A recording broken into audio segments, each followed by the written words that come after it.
Good morning. How are we doing? Good. Okay. All right.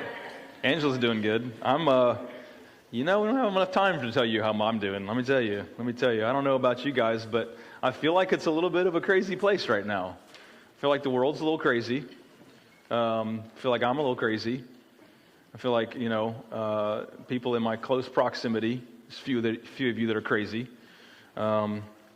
But overall, I'm good. I think I could use your prayers as I preach. I know I could use your prayers as I preach because I do feel a bit heavy with what is happening in my world and just the world these days. And I think that makes it difficult. I question myself on that. I beat myself, probably better say I beat myself up about that quite a bit. Because I'm just supposed to be the happy guy, right? Always on. And I'm pretty good at being on. When I'm not on. Anybody else? And then I'm off. And then it's like, that's a weird place. Like, I just need to be on again. So I would say, pray for me as I give you this message. Pray for anybody around you that might be feeling the weight that we feel at times. I think it's okay to feel the weight at church. I don't think this room is just a place where we come in and everything's hunky-dory. As a matter of fact, if you're ever that way to me, I usually call it out. Are you? You sure? Oh, well, there is. Let's talk about it. So, pray for me, if you could, while I'm preaching. I only want God's word to go forth and for him to be lifted up. Last week, Greg talked about growth. Aaron set us up for 3 weeks of church stuff. And when he said, hey, we're going to talk about church stuff, I was like, I could take that in two different ways. The good stuff or the bad stuff. But last week, Greg talked about growth. He talked about growth in numbers and then spiritual growth. And I love the way he ended it. If you were here, I'm sure you haven't forgotten.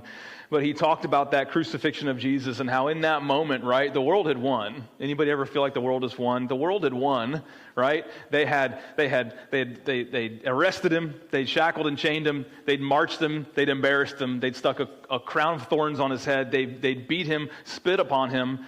They made anybody that didn't already, and maybe even some of the people that did believe in him, not believe in him anymore. They embarrassed him, then they took him and they nailed him to a cross. They drove spikes through his hands and through his feet. And then Greg said, and they made that one last mistake where they lifted him up. Yeah. Amen? That was so good for me. And in that moment, last time I talked, I mentioned a nursery rhyme that my mom used to sing to me. I'm not going to sing to you again, but she used to sing this nursery rhyme, and I remembered it when he said that, and it's Lift Jesus Higher. Anybody ever sing that? Anybody know that one? Yeah, you know it. You just don't want to come up front. Lift Jesus higher, lift him up so the world will see. Because if he be lifted up from the earth, he will draw all men unto me. That's what he says. That's what his word says. If he be lifted up. And I loved that because in that moment, I knew what I would be preaching on this week. And I thought about how does that segue? And it always segues because it's the gospel. The gospel is always linked together. It always runs alongside itself. It never contradicts. It's always one thing to the next. And I thought about it last night as I was studying and just thought, man, I'm going to talk about mission. I'm going to talk about the church and its mission. And what greater lens could there be than if we just put the lens of, is Jesus getting lifted up high right now from the earth? What greater lens or filter could we have for being on mission for the church than that? Hey, is what we're doing right now, is that lifting Jesus high so it will draw all men unto him? Or is it maybe lifting me high? Or our church high? Or this event high? Or, right? So it was a perfect segue into that for me. I absolutely loved it. Greg is a passionate speaker. I love hearing him preach. Amen. It's awesome to have him on our team. It's very, very good. So I thought about the church and its mission. And in order to talk about the mission of the church, I think it's really important to talk about the church. And that word church. Because when we hear church, what do we say? We say, I'm going to church. Right? My church is going to, oh man, our church is doing this.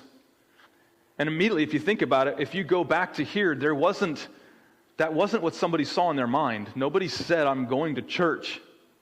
It was very evident that they were the church. When there was a bunch of people meeting in Peter's living room, when it got too small and they started taking walls out, seen his house. It's pretty awesome. It's about a quarter the size of this room, and all the interior walls have been removed because the church just started to get too big. The church. Somewhere along the line, in the first couple hundred years, we started calling it the church, and especially now, what do? We go to church. And I think it's very important for us to start catching ourselves and go, I'm going to church. You're not going to church.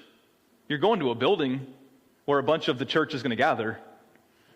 And I know it's just languaging, and it could be just semantics. And oh, Jared, you know what I mean. I get it. I have the t-shirt in my bottom drawer. The church isn't a building. Used to wear it to shame all the people who thought it was. Still do. Don't get me started on church t-shirts. God t-shirts. But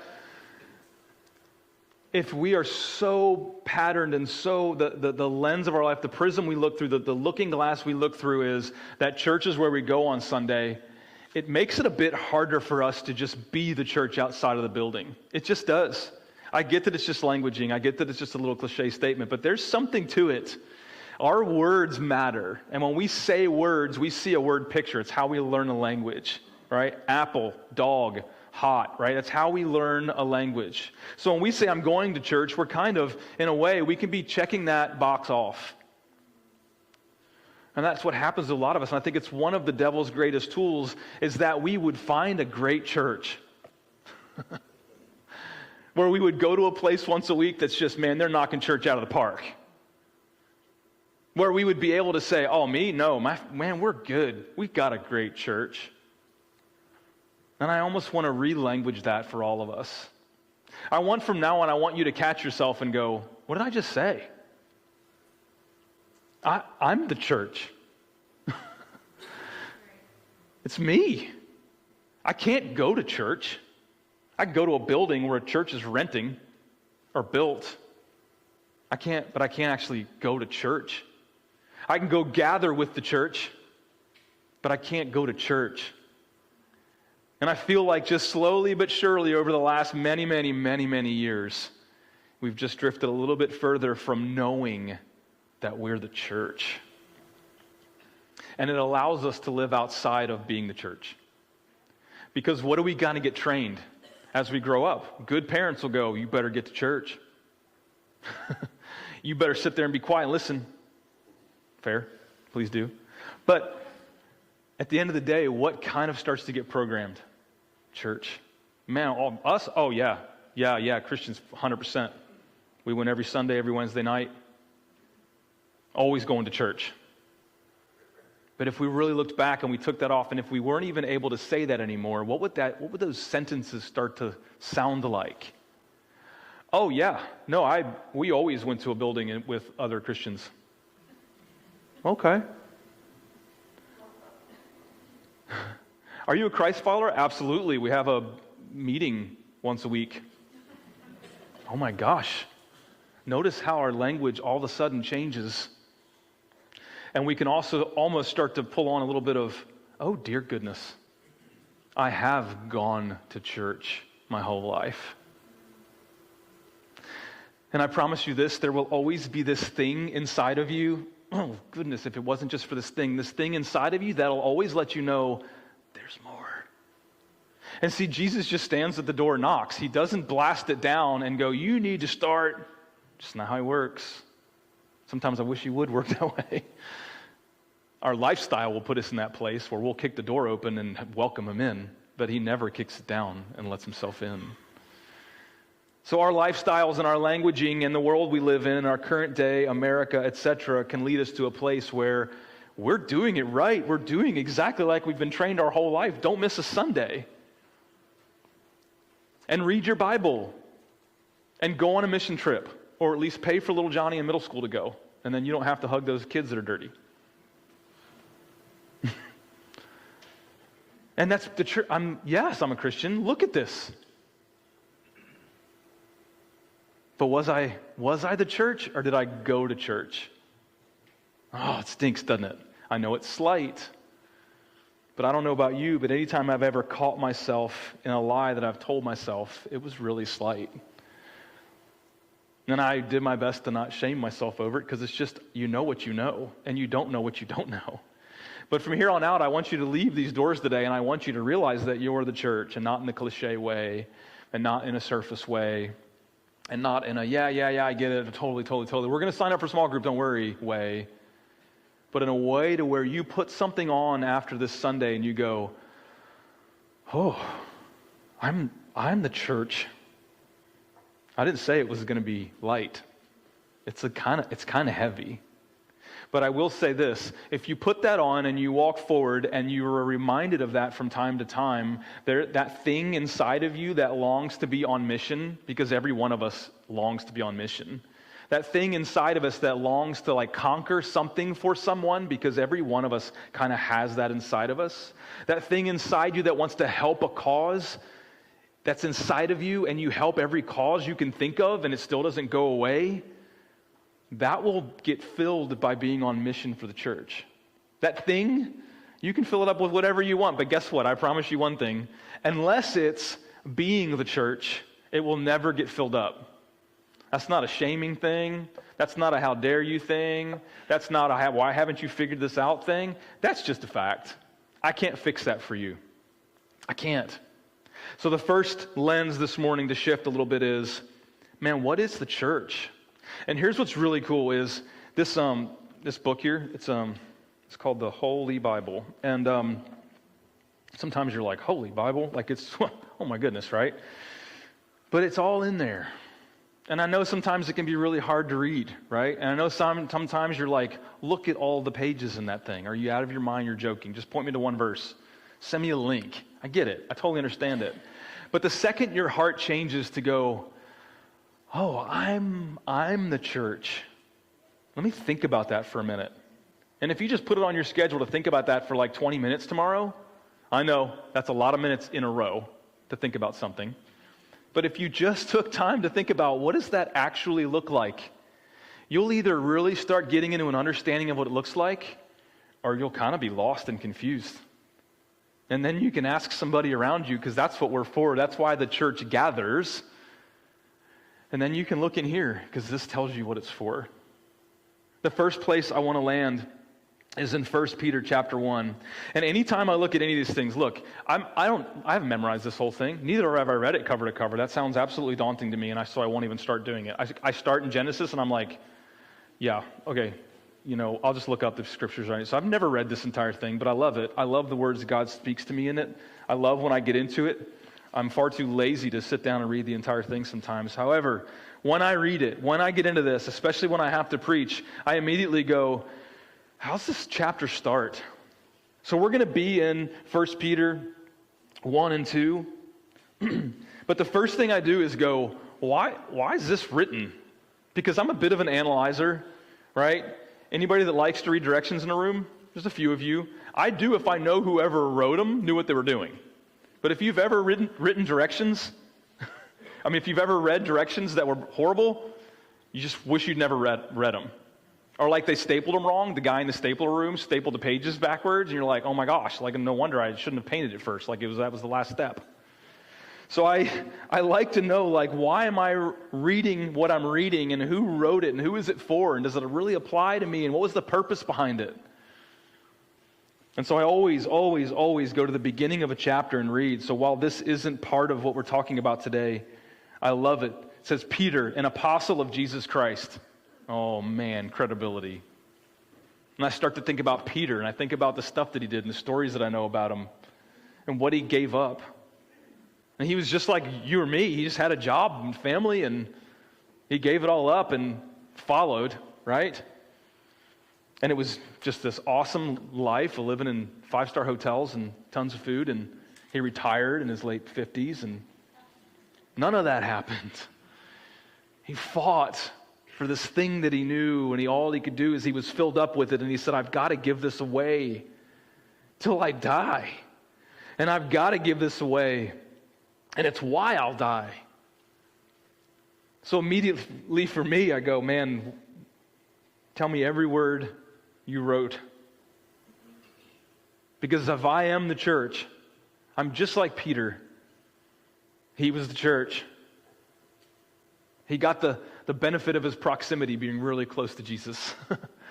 But I'm promised that the Holy Spirit is left behind by Jesus when he ascended, and I get the same proximity to God as they did. And then he says, to those who are elect exiles of the dispersion in Pontus, Galatia, Cappadocia, Asia, and Bithynia. Who's that to? The exiles. Anybody ever feel like an exile? A little bit of a stranger where you live? Anybody have a family that's not on fire for Jesus and you're the weird one? Anybody have friends that do a bunch of things and wonder why you do the things you do? Anybody have coworkers that invite you to things and you feel like you kind of have to be because you just can't quite bring your soul into that environment? Anybody feel like an exile ever? I feel that sometimes. Sometimes I do. I know this, and mark my words, this world is not for me. So whether I feel it or not, I know that this world, meaning Satan and his principalities of darkness, because it's not just flesh and bone and what we see, it's everything that goes on around me that I'm even unaware of most of the time, that attacks my soul and puts me in a place that I wonder what is going on. I know it's always against me. And I know that as a Christian and as a follower of Jesus, I am an exile in this world. I'm not welcome by the world. And I never will be. This is written to me. This is written to you. He says, according to the foreknowledge of God the Father, of God, my Father, the one who is in heaven, the creator of the universe. This is written according to his foreknowledge, because he already knows what's going on. He already knows the troubles and the things that we climb uphill on, the mud that we trudge through, the confusion, the injustice. All of his foreknowledge, he knows this, the God of the universe. This is written according to him. In the sanctification of the Spirit, this Holy Spirit, this thing that we wonder, what is it, where is it, can't see it. I think I felt it. Was that what it was? What was that? This thing that so many people have gone, well, it's a little spooky, let's not talk about it in church. Even though Jesus said it's greater than me. You're going to love the guy. Get close to him. Know him. For obedience to Jesus Christ and for sprinkling with his blood, may grace and peace be multiplied to you. I don't know about you, but I always skip like the foreword in a book, you know?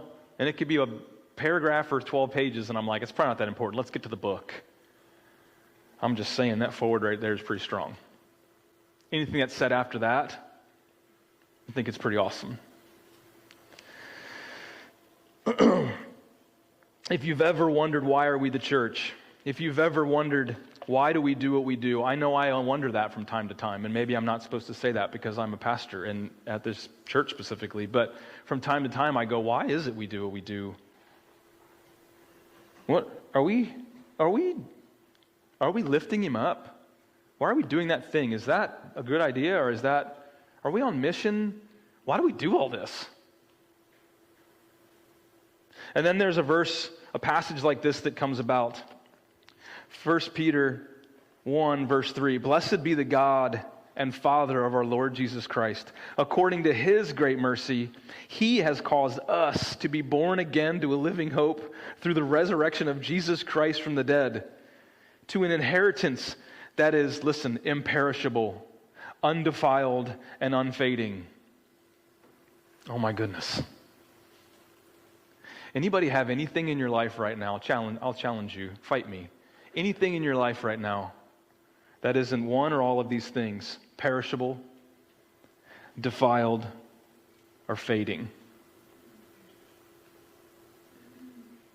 Yet we wake up every morning and we protect and polish and rationalize everything that we've got and built, whether it be our attitudes, whether it be our ego, whether it be our pride, whether it be our personal strength, our spiritual strength, our mental strength, the things we own, the things we don't own. And what do? We go, those are the things, man, that's how I'll know God's given his goodness. But he's just saying right here, you have an inheritance that is imperishable, undefiled, and unfading. Oh my gosh. Y'all think what you've got is good? Y'all think what even you want is good? Wait till you see that. It's kept in heaven for you, who by God's power are being guarded through faith for a salvation ready to be revealed in the last time. In this you rejoice, though now for a little while, if necessary, you have been grieved by various trials. Remember that whole thing? God's foreknowledge? Various trials. Anybody have any? So that the tested genuineness of your faith, more precious than gold that perishes through it, is tested by fire, though it is tested by fire, may be found to result in praise and glory and honor at the revelation of Jesus Christ. Though you have not seen him, you love him. Though you do not see him, you believe in him and rejoice with joy that is inexpressible and filled with glory, obtaining the outcome of your faith, the salvation of your souls.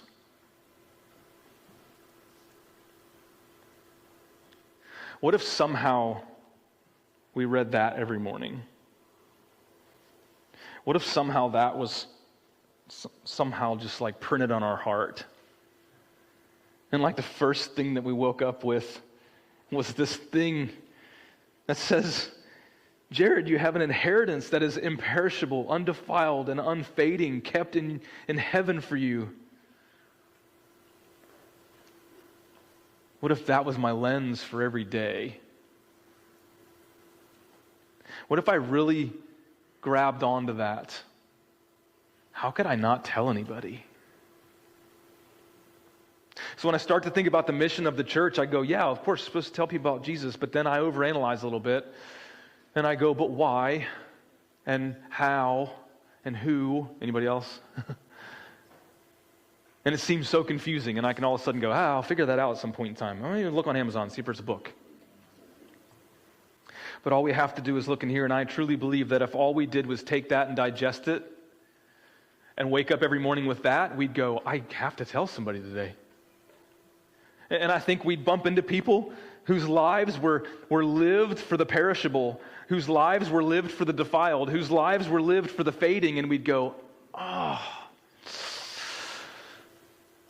dude, this is going to come out really weird, but I got to tell you something. You got it all wrong, man. Do you have 10 minutes? And that's one way that can look. And I think there's more of the ways where it just looks where we just live a questionable life around the people that we know. And they go, what is it about you?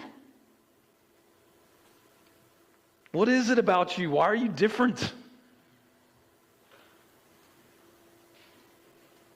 Did your parents teach you that? Is it a book you read? What's your reading list? I don't know, man. There's just this one passage in Peter I can't get off my mind. And I've just learned to read it every morning. And then it's just made me live it that way. I didn't try anything. I just kind of... You live a questionable life, meaning those who don't know Jesus question your life. It's different about this guy. He has a ton of fun. I think he goes to church. He's never shamed me. Loves coming to my football parties. Just a normal guy, but there's just something.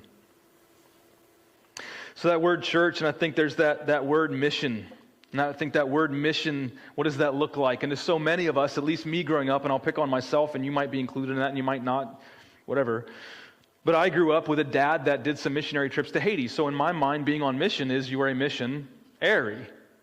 Oh, not called. Whew, thank goodness. I got a good family here, man. I'm called for just like the local ministry, you know what I'm saying? Like I go to church. I support a missionary though, man. My kids, man, they do a lemonade stand. We give them $5 a month, which is a lot in Uganda. So, I mean, he's probably doing pretty good. So my lens for mission is go big or go home. I've done missionary trips. I love them. I love going to Nicaragua. I love what we've been able to do there. I love what God's done. I love what he's done through us, even though we're not perfect at it or good at hardly anything sometimes. But I worry that in our current culture and even cultures back, that it becomes I go to church. Oh, mission? Yeah, we support missions. We have a guy at church that does that. Well, we don't do a lot of that yet because we don't have a serve pastor yet. We don't have like a missions pastor. No, we serve in Nicaragua, but like local, we don't do a lot because we don't have a local missions guy yet. Okay. So, that's kind of bothering me around here, so I think I'm going to go find a church with a local missions pastor. Okay. Maybe you need that. I'm going to tell you don't. Because if this room represented your life, Look around it. Don't just look at me. I know it's hard to look away sometimes, but, I learned a long time ago, when you got it, you got it. You can't just turn it off, So, but just keep telling yourself that. That's actually what I say. Look around at this room and look at every little hallway, every little crevice, every little gap, every little place, every drawer in a cabinet, every little spot behind the blinds. If this room represented your life and your life consisted of this was the cubic feet of your life, how much of it would you say is missionary? How much of it is missional? Kind of a word that popped up about 10 years ago. Webster still spell checks it. It's really frustrating when you're writing a sermon. Well, what would you say? Well, no. I mean, that speaker over there, that 3 cubic feet, 4 cubic feet, man, we give this guy in Uganda. It's awesome. It's awesome. I love it. And then in this front row right here, we have this other thing we do once a year where we bag up some sandwiches and go downtown and we do what we call drive-bys. We don't ever stop because those people are dangerous. We just throw the sandwiches out. All right, I think that's like half a row, bro. It's not like a whole row, okay? And then, no. Once a month I serve at kids' church, which Eddie Potter told me this morning was like, that's more like 20 rows. I tried to say 3. He's like, that's like 2 churches of rows. Chairs. And how many things could we try our best to go, let me prove that I'm missional because I do these things or support these things. I give money to the church. What they do with it, Jared and Aaron should, and all those people should. I go to church. Yes, you go to a building. Are you the church? Because here's what I'm going to tell you. There's not a cubic foot in your life that should be off mission. Every cubic foot of your life can be missional.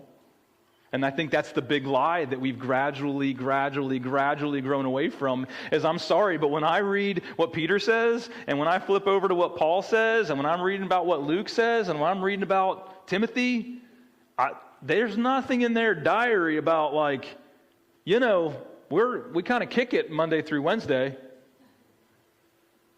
There's nothing in there that goes, can't wait for my Sabbath. These people are driving me nuts. There's nothing in there that goes, well, I'm a tent maker, so I do that 6.5 days out of the week, and then I'm really missional on Sunday and I preach, or I serve in kids' church. It's just their whole life. See, it's a different lens, isn't it? There's nobody in here that can't do it. It's impossible. You want to know how I know? Because you're called to it. God's not going to call you to something that you can't do. You might not know how. You might be uncomfortable with it. You might be in a place of life right now that you don't have it to give, and I understand that. But it's for all of us, and it's everywhere, and it's everything. And most of the time, hear me on this, most of the time, it won't look like church. It just won't. Most of the time, it's just the guy at the gas station that you slap a $5 down, and he gives you your, coffee or cigarettes or whatever you buy at the gas station. And you say hi to him, how you doing? And after 10 years, there's just something going on there.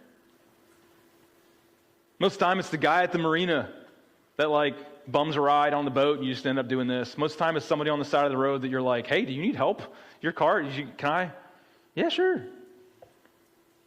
It very rarely looks like this. You want to know why? Because this is just a church building. We're gathering to learn and to worship, but the church, us, we go out and we just do stuff, and it looks like everyday life. And somewhere along the line, the lie got spread, and I know who spreads lies. And the devil went, just give to it. You don't have to go. No, you do plenty. You have kids. You don't have to serve there. No, you know what? Go to a church that has a program that does this. Hey, get out of a church that has too many programs, right? They could all be true things, but none of them replace the fact that you're the church and you're the mission. It's everything we do. A little bit further in 1 Peter there. There he is. Chapter 2, verse 9. This is where we're kind of given this thing. But you are a chosen race, Time out. That sounds amazing. A royal priesthood. Anybody feel like that? You don't have to feel like it. You have to believe it. He told you that. A royal priesthood. A holy nation. A people for his own possession, that you may what? I know you can read. Proclaim. So that you may proclaim that the excellencies of him who called you out of darkness into his marvelous light. Once you were not a people, but now you are God's people. Once you had not received mercy, but now you have received mercy. Here's where it gets hard. I told you I'm giving you something this morning. I didn't say it was going to be fun or easy to carry out the door. Beloved, I urge you, as sojourners and exiles, to abstain from the passions of the flesh. Oh, I'm out. Nobody's perfect. That's, there's another church down the street. Always read the next line, guys, okay? Why, Jesus? Why, God? Why do I have to abstain? Which wage war against your soul. You see what happens when you just read the whole Bible? When you don't oh, that's not true. God's grace. I should do whatever I want. True, God has grace for you. This world has natural repercussions for you, though. And your soul is a delicate place. It's not saying you can't. It's saying you shouldn't, because it's going to wage war on your soul. And how great are you when your soul is just in war? Anybody? Keep your conduct among the Gentiles honorable, so that when they speak against you as evildoers, they may see your good deeds and glorify God on the day of visitation. Did you notice that in there? It didn't say cross every I, cross every T. It just said, hey, keep your conduct honorable. It didn't say, did it say anywhere? Where does it say, don't hang out with any of them? It literally says, keep your conduct among the Gentiles honorable. It doesn't say to go safely from your church building to your house building and don't talk to anybody in between, because if you do, they might convince you to go to hell.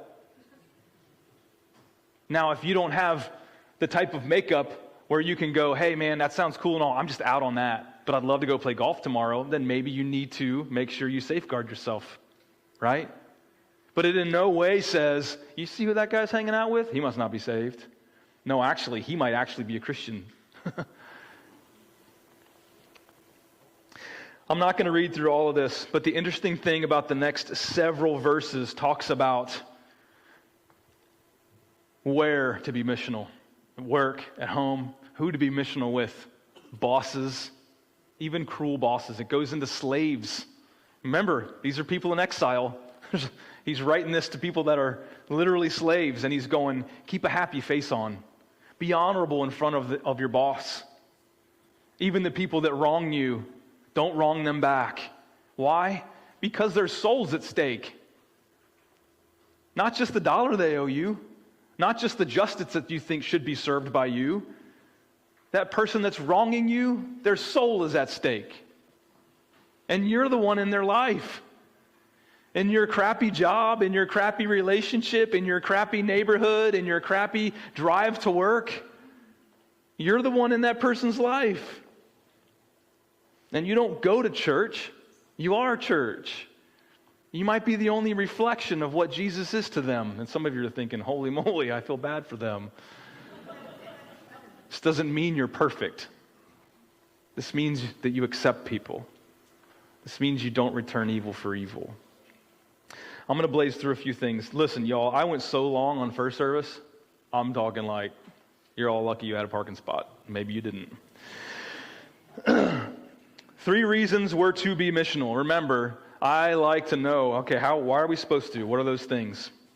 The first is the greatest commandment. If you've ever heard of that, you can turn to Matthew 22.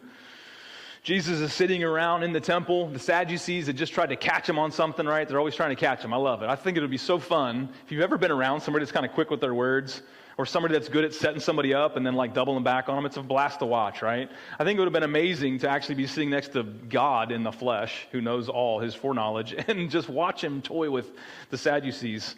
Like, why are you going to the temple again? It's fun. I don't know. It's horrible, but Jesus is just going to it's going to be awesome. It's like a show. I'd pay to get in. But He's talking to the Pharisees, but when the Pharisees heard, we're in verse 34, chapter 22, Matthew. But when the Pharisees heard that he had silenced the Sadducees, they gathered together. They were like, oh, Sadducees, we got this.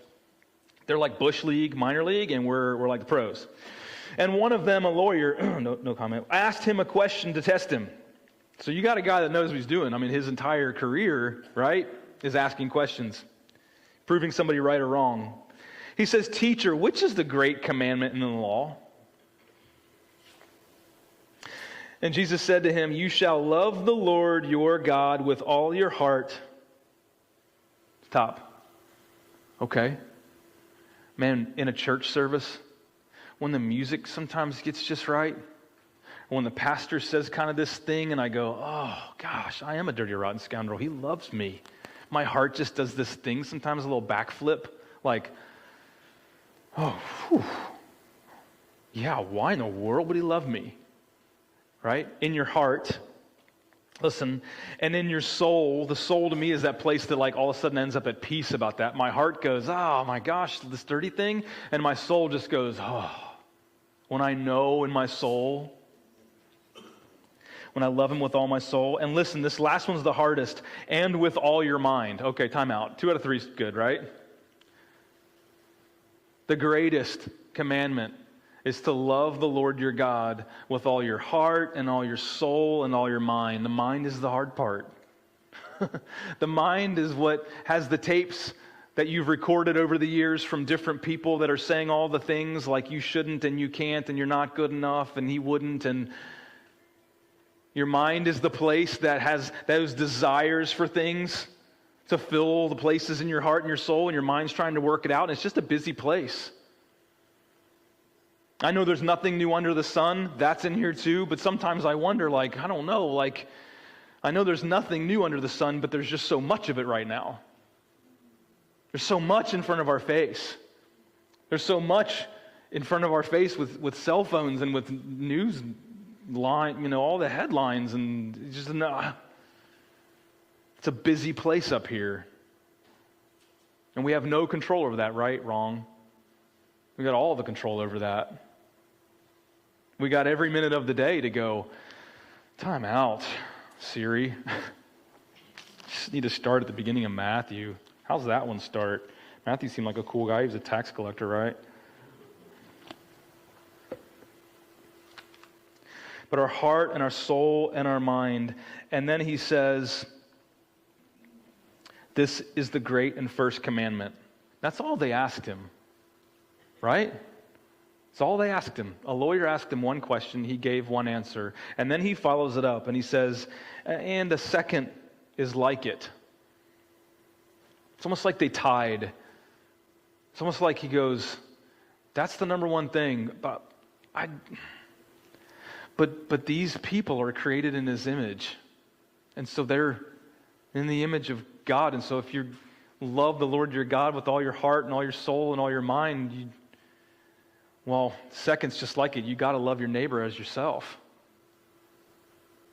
And I think really one doesn't come without the other. Although I think if we go to church, we can pull it off. If all we do is go to church. I think the second we decide to become the church, and we know that we are the church, we can't do one or the other of these. We can't love the Lord our God with all of our heart, oh man, all of our soul, thank goodness, and all of our mind. Slow down. What am I doing today? God, where do I find you? Where are you? We can't do that without stepping out our front door and going, I wonder how they're doing. I wonder what's going on. We should do something. I'm just going to start walking. I know I have a yard, but I'm just going to start walking my dog every night at 5 o'clock. Just bump into people. And I know what you're thinking. I don't people. Some of you. And I get that. And some of you don't people. And I get that. And a lot of that comes from our stories, right? You hear us say your story matters. And this is one of those parts that it really comes out. And it does matter. Your story does matter. But I know that you were made in the image of God. And I know that in here it says that there's this mission for us. And I know that's in your heart and soul. And if you've been hurt and you don't people, I get that. But let's just work on getting you to a place of health to where you do people. You do actually do that. Because there will always be, and you can have good boundaries and self-care, such good things, as long as they don't become ultimate things. Because we can self-care ourselves right out of mission. We can self-care ourselves right out of church. And I've been hurt by church more than once. Why? There's people there. You're going to get hurt here. Heck, I'm probably going to hurt you. Probably already have.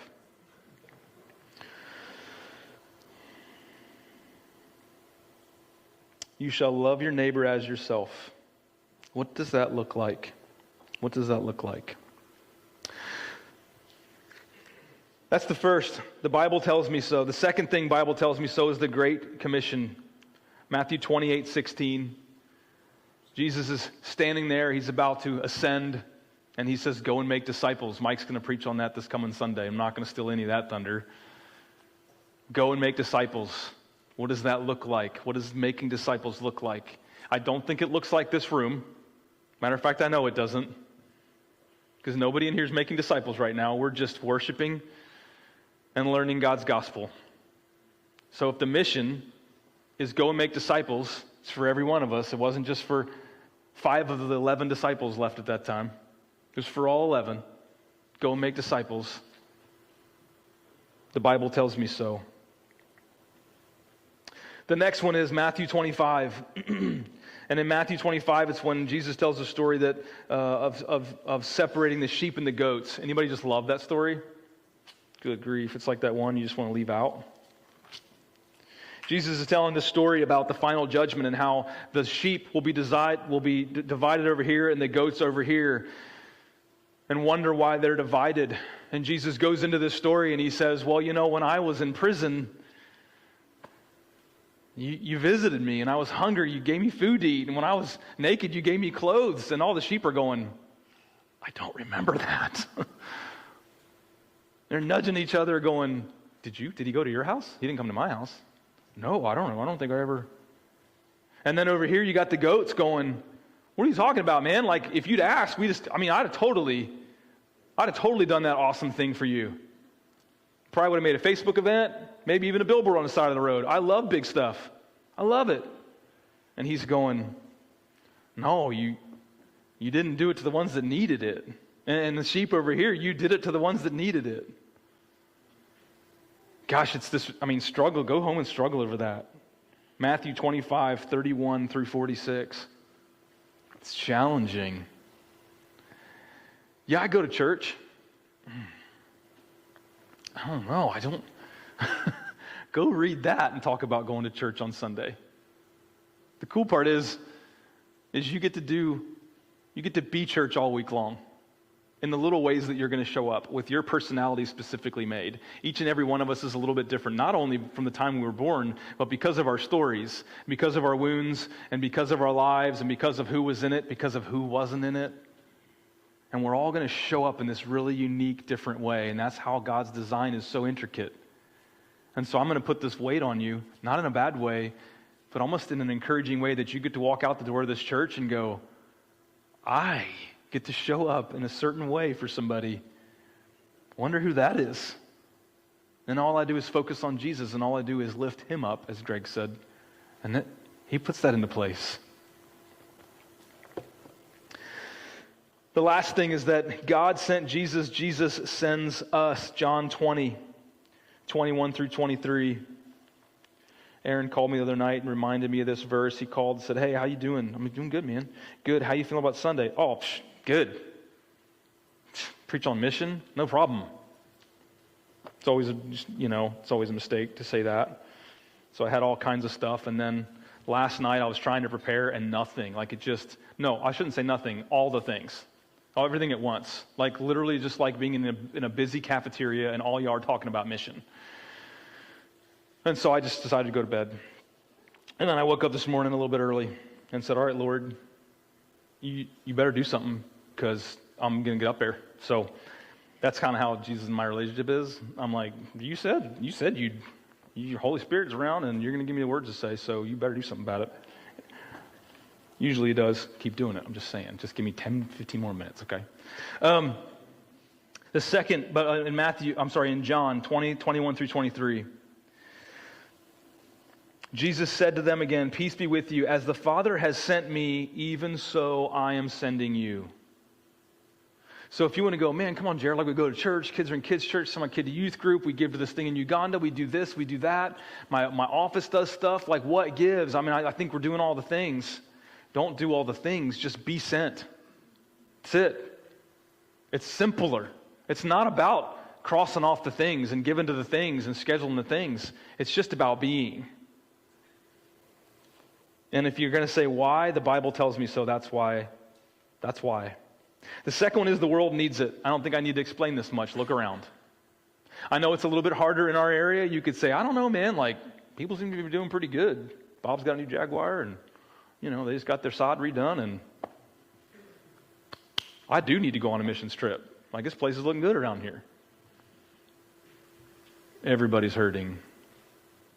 And if I've learned anything in life, it's the more stuff I have, the less Jesus I have. Sorry, fight me, but I'm just saying, and I'll tell you why. Because my flesh, just speaking for me, my flesh is this. I don't just have things. Things have me. Hate it.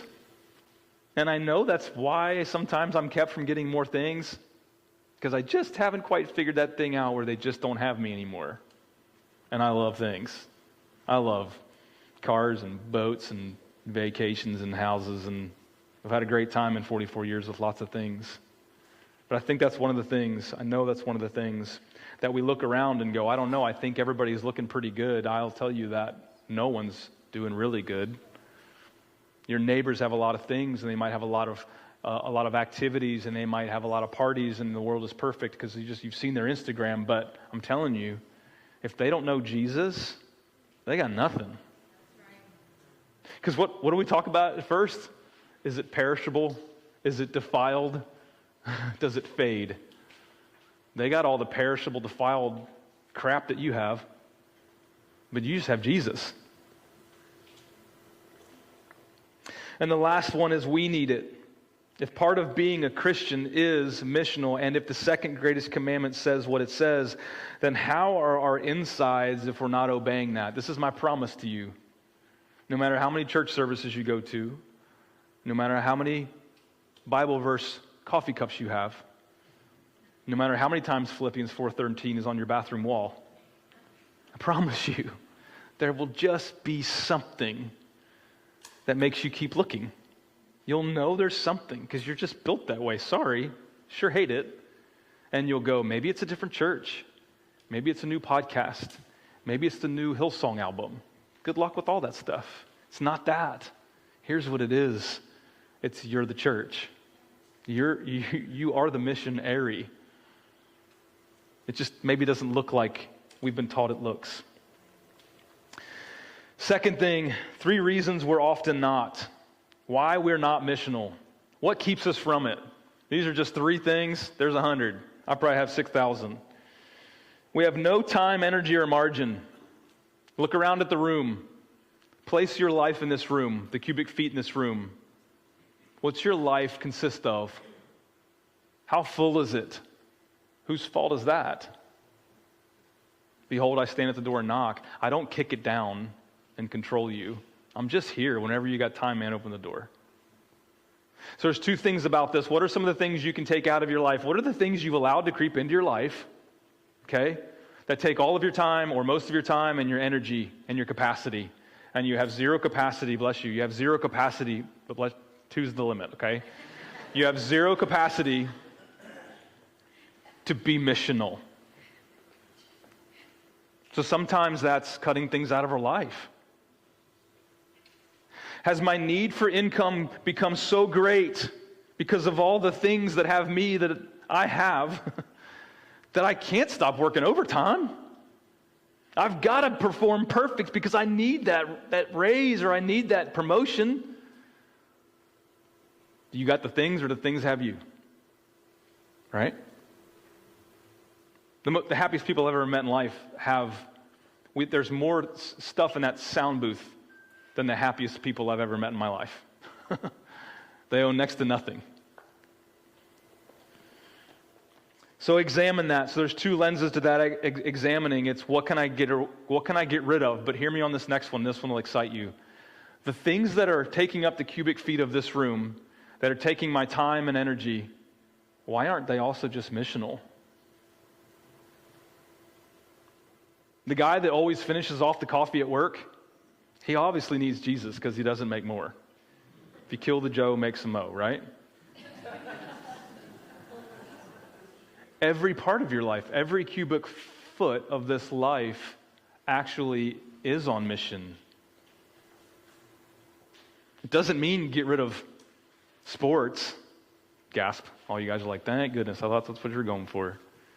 Doesn't mean get rid of every hobby. It doesn't mean get rid of fill in the blank. That might be the case, but what if it's just you look at it as a hobby that's for you, and this is my time. I go to church on Sunday. This is me. And what if all of a sudden you flipped it over and you looked through it just a little bit differently and you went, wait a minute. God's given me this talent and this hobby and this boat or this car or this house or this whatever. Why aren't there 10 people on the boat? Why aren't there 40 people in the house? Why don't I do this hobby with 300 other people? I already do this hobby with 300 other people, but I've just never seen it as missional. This is my time. And all of a sudden I go, oh, that hobby's not for me after all. That hobby's for the 20 other guys that meet up to do it. Good grief, I never saw that. I'm the church. I've been trying to get them to come to church this whole time, which seems exhausting and lame. Turns out they were at church the whole time because you were there. Right? See how it's just a little different? You're going to have those things. Your kids are going to play soccer. You're going to have to take them to every game, and then they're going to be like 13, and you're going to be driving like 6,000 miles to games. Whatever, okay? Do you. But we all know soccer parents need Jesus. You see them. It's easy to identify who needs Jesus, right?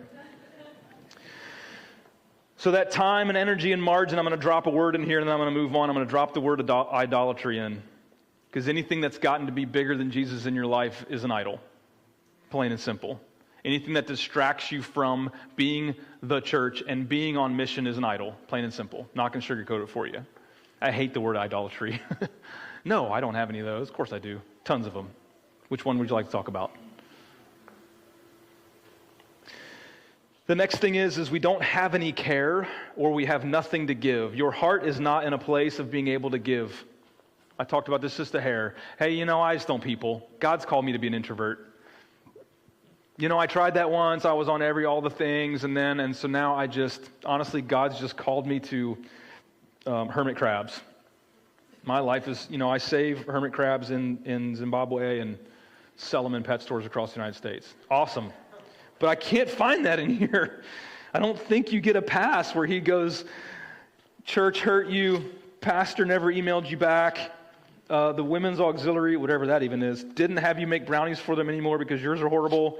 You don't have to ever meet people anymore. You're off the hook for the Great Commission. I just can't find it. So while you might not be in that place right now, while you may need to heal, I'm calling you from a place of hurt and self-care and boundaries that you probably need in order to heal to a place of a healthy you that is available for the people around you. And that might be one next door neighbor for your entire life, and that's all God intended for you to meet. Or it might be 6,000 people somewhere. Your story is your story. Your story matters not just to Jesus. Your story matters to the people around you. So I get not having enough to give. I've not had much to give over the past couple weeks. And I don't like it. I like having a lot to give. And I'll probably take the filter off and not say the last couple weeks, but maybe the last several months. But it doesn't let me off the hook from part of my responsibility and my desire to give this away to each and every one of you and everybody that I bump into. It's my responsibility to find myself in a better mental and emotional healthy state to be able to do that. I don't get to say I'm just not called to people. So I get not having it, but we need to get you in a place where you do. Bless you. It's crazy in here. Just all the sneezes, just nuts. Last one. You don't wholeheartedly live in what Jesus does and has done for you. Again, it's back to that. What do I read every morning?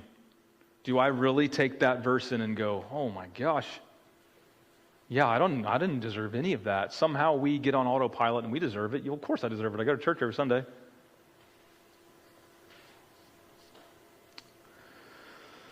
I feel like that comes out of a place of arrogance. You have it all together.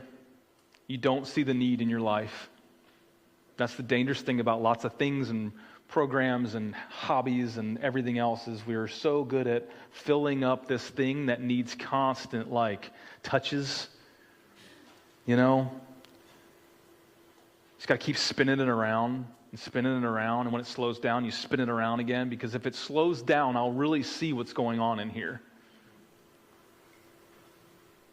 If anybody's ever been able to spin a basketball on their finger, right, it eventually is going to slow down unless you're good at keeping it going. And I feel like that's what happens. We somehow get good at spinning a basketball around in life, and in order to not deal with what's really going on in here and really let Jesus be our Savior, we just keep spinning that thing around. We figure out a hobby, we figure out a want, we figure out a desire, we figure out a relationship, and maybe another relationship, and maybe another relationship that keeps the ball spinning, and sometimes so fast we're like, look how good I am at this. But every one of our hearts should wake up in the posture of, gosh, I need Jesus. Oh my gosh. Because if we did that, we'd know the people around us did. And the last 3 things it will take. Realizing that for the church to do what it's charged with doing, it needs each of us individually and together. A mission is a task assigned or charged to an individual or group. Charged. We're charged with it. No, Jared, man, it's not my thing, man. I'm not, I don't talk to people. It's not my thing. I don't speak up front. Hey, man, it's not my thing. I don't pray much. Hey, man, it's not my thing. I still know a lot about the Bible. Man, throw all your excuses up here, whatever. I'm not the best at all these things either. I just figured out somewhere along the line that I was charged to do it. And I go in and out of being faithful to it. And I go in and out of getting close to Jesus and doing it. That's it. It's the only difference is I go, shoot, I'm charged with this thing. Jesus did this for me, and now this is what I do for everybody else that I can. It's just tell them about Jesus. I don't have it all figured out. So realizing that it's not just individually, but it's together. And those 2 things are so interesting because we could say, well, that's kind of a together thing. I'm going on a mission trip in June. Because missions is like, you get a group together and then you... Or you could say, well, an individual thing's a little bit too hard. I just do this individual thing. I don't really do it in groups, so that's why I really don't go to church. I don't do small group because too many people. But I don't know how to remain healthy doing this without people around me going, you can do this. Second thing is waking up every day with a new lens, realizing the mission is literally right in front of us. Literally. And it's not a megaphone and scripture verses. It's not what it is. It's just living life with the people around you. I wish God would call somebody into my life. Then I would. He already has. They live with you. They live across the street. You work with them. Last, people around us openly on mission to encourage and help. Who's around you? Who's encouraging you? It doesn't mean necessarily the mission you do is with them, but who is talking about this with you? Who is going, I just find it hard to talk about Jesus. I don't know where to start. Okay. Man, I blew it with my neighbor the other day. He was out there and I just walked up and I was just like, hey man, you know about Jesus? He'll never talk to me again. Man, I've blown it. My neighbor's lived next door 10 years. He didn't even know I was a Christian. Because I don't look anything like it in front of him. I used to go to church. See, it's heavy, but it's simple. Just live it. Just live it. I met a man years ago, a long time ago, and very much an individual, nobody like him. And there never will be another person like him. And he's a small business owner. He worked hard day's work for hard day's pay, right? Pretty much a simple guy. Simple rules in life. Raised a family, had a business, had great times in business, pretty good times, had some really bad times. Business gave to him, but it also took. Anybody in business knows what I'm saying. He found it hard to live this life and achieve the success that he'd really looked for. There was something in his mind that I want to be that. I want to have that size business. I want to have that many, work trucks. I want to have that kind of office and shop, right? We all have these things. It's an idol, right? And we all kind of have those things.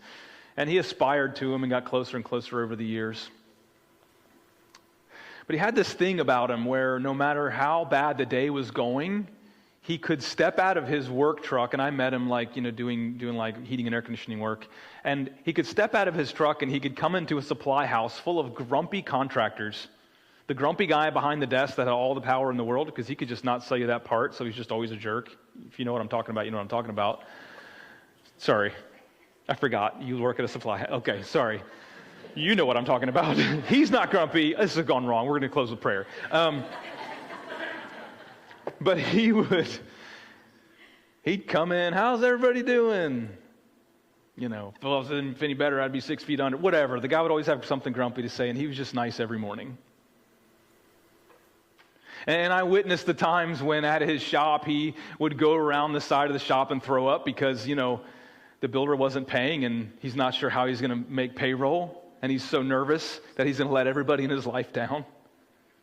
And life was just heavy all the time. And some of the trouble he got himself into, let's be fair, but so much of the trouble was just like, gosh, life just has a way of just sucking sometimes.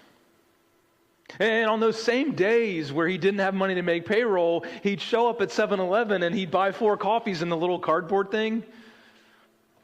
And he'd bring him into the supply house to the grumpy supply guy and he'd hand him his morning coffee and a bonus box of donuts. And I'd see these actions over time, and I'd go, what in the... Not making much sense. What's that guy ever done for you? And in my adolescent mind, into my teenage years and young adult years, couldn't make sense to me. And he was the type of guy where somebody would stop him and go, hey, man, my air conditioner just broke. Do you have a such and such? Oh, yeah, I got one. He always had one. I don't know how. It was always in next to the mustard stain in his shirt pocket, or it was in the back of the truck, or it was at home or the shop. Let me run home and get it for you. Now, he could have been on the way to something that just had to happen, and he was already a half an hour late, but he'd run home and get it for somebody and bring it back, and he'd always give him 2 in case one breaks. All the while, the mortgage is due. And my business mind would go, well, that guy that just walked up to you, caution him about using the part, not knowing how to put it in, turn it into a service call, which could turn into, it's all valid things. And so I built my business to be 3 or 4 times what his ever was. I just one-upped him. Because I saw it like, hey, I can be better at these things. Look at all these jobs I'm creating. Look at all these things I've got. That have me. Never mind. Let's talk about that later. And I just never really saw the beauty in it. And the fact many times was that guy that wanted the air conditioning part that walked up, he'd give him the part and the guy would walk away and he'd turn and look at me and go, that guy never did pay me for that last job I did for him.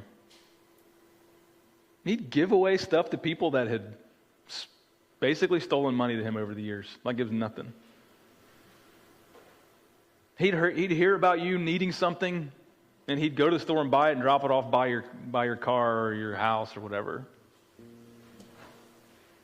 He'd fight with somebody, and somehow the next day he would wake up and he'd see them again, and he'd go, how's it going? Good. I hope you have a great day. And I'd just go, doesn't make any sense to me. Shouldn't we distance ourselves from that person? At what point do you stop giving? Like, oh my gosh, you can't pay your bills.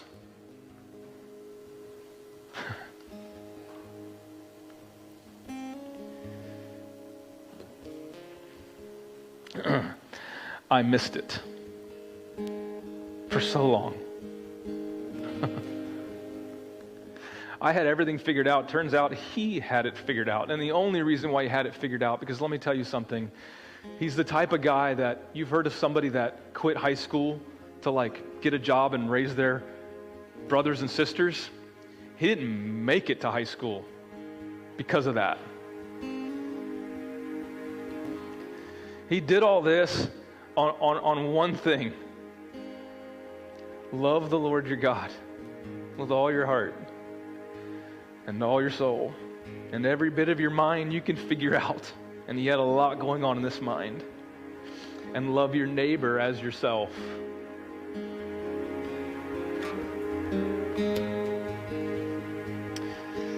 I met him when I was 12.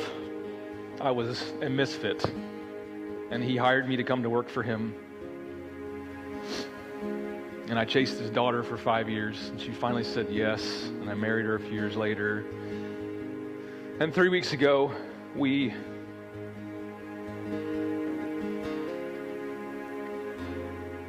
laid my father-in-law to rest, very unexpectedly.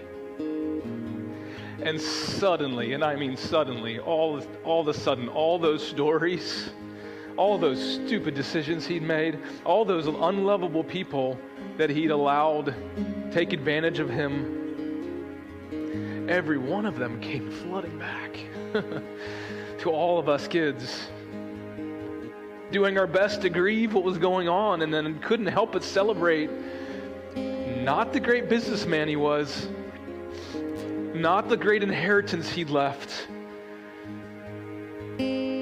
Celebrate just who Jesus was through him. He never went on a missions trip. I don't think he'd even been on an airplane. He'd never been part of a feeding program the church put together to go downtown and pack 100 lunches. He'd never done any of those things.